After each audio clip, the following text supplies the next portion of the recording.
Taoiseach, it's one thing to have a lack of coordination and coherence about foreign travel and green lists before a cabinet meeting, but it is quite something else to have that lack of coherence and coordination after the cabinet meeting where presumably you discussed this. And you see, you're just not acknowledging that what Simon Coveney said today didn't clarify matters, it confused matters more. What he said was that the green list included countries whose infection rate was at the same level of Ireland's or below, and I'm paraphrasing him but accurately, he said therefore it was as safe to go to those countries as it was to travel in Ireland. And then he goes on to say, but we think you shouldn't go there. But if you do go there, it's okay and you don't have to quarantine. Now, where is the coherence in that? And have you now become the experts on health advice? For him to say it is as safe to go to the green list countries as it is to travel here is, first of all, a signal for people to go. Why, if it's as safe, would you stop people from going? And why are NEFIT saying they shouldn't go? Presumably because they think it isn't safe to go. But your government spokesperson this morning said it's as safe to go as to travel in Ireland. Now, if that isn't a mess and a total lack of coherence and a total lack of coordination that leads to absolutely understandable confusion on the part of the public, I really do not know what is, Taoiseach. Thank you, Deputy. Taoiseach. First of all, in relation to Deputy Duncan Smith's questions, the reason for the Cabinet delay yesterday was we had a Cabinet subcommittee on the stimulus plan involving ministers, myself, Taoiseach, and the leader of the Green Party, with a whole host of officials in coming to the final stages of the preparation of what will be a very comprehensive stimulus plan to create jobs. So I wouldn't read anything into the fact that we had to put the meeting back, because I'd come back from the Dáil yesterday as well, in terms of the duties I had here in terms of questions and so on. So the timelines were tight, and that explains that. Now, we did meet in advance of the Cabinet, which we do.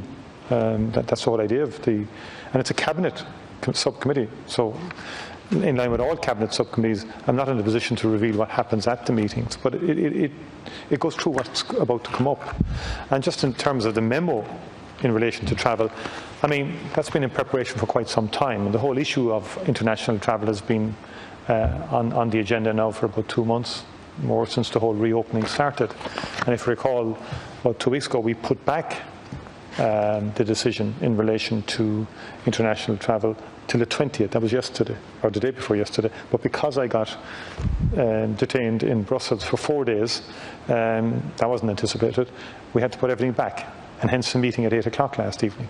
I had thought I'd been to Dublin on Monday morning, but I wasn't, so there's no big mystery to the fact that we've had Cabinet meetings and we had to have one at 8 o'clock last night. There was no mystery to that. I just wasn't, I was in Brussels, and wasn't in a position to be here Monday. Luckily got back on Tuesday in time for the Dáil, and the memo itself would have been in preparation last week and over the weekend. I would have had discussions over the weekend with others in relation to it, and these issues were being debated with and discussed with relevant ministers. And we had a very good meeting last night of the Cabinet on the issue.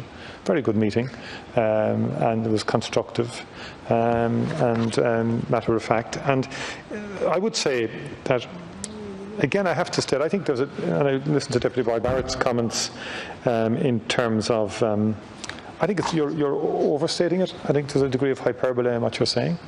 The bottom line here is that these countries have a lower incidence than COVID-19, lower incidence of COVID-19 than Ireland has. People need to know that, and people need to know that as information. There is a need to advise people of what the state is in countries. Other countries are in a much worse situation. Overall, we're saying, the safest thing to do is to stay at home. And have your holiday this year at Ireland. And that to me is fairly basic and fairly sensible. We have a very restrictive travel regime at the moment in terms of our advice. Very, very restrictive. Travel is on the floor. Now, the next stage is we will be getting a call centre in place, the electronic locator form. The contact tracing is key.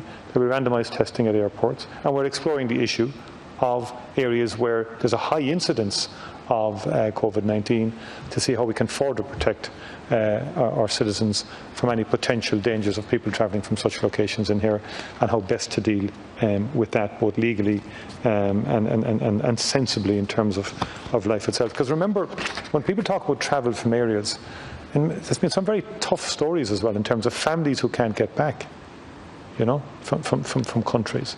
So travel isn't all about tourism. And even though in Europe, well, it's important, because in Europe, for example, they've had various advisories, but they've never banned the plane from landing anywhere, nor have we. And there's a reason for that, in terms of both workers, in terms of family members who work. We have people in Ireland who work in Europe, for example, who may want to get home for 2 or 3 weeks. And they're working on behalf of the state. So what is the message to those workers? That they come back and they have to quarantine mandatorily? They'll have to restrict their movements if they're from countries that are outside that list. But we just need a bit of balance in our debate about this. I gave figures earlier. Travel is on the floor compared to where it was a year ago. That doesn't take away the dangers of COVID-19 through travel. And I work with, and I talk to the Chief Medical Officer, great respect, and I work with him on this, and will continue to do so. All right, thank you. The government has to take a wider breadth of issues on board when it makes these decisions. We've just a few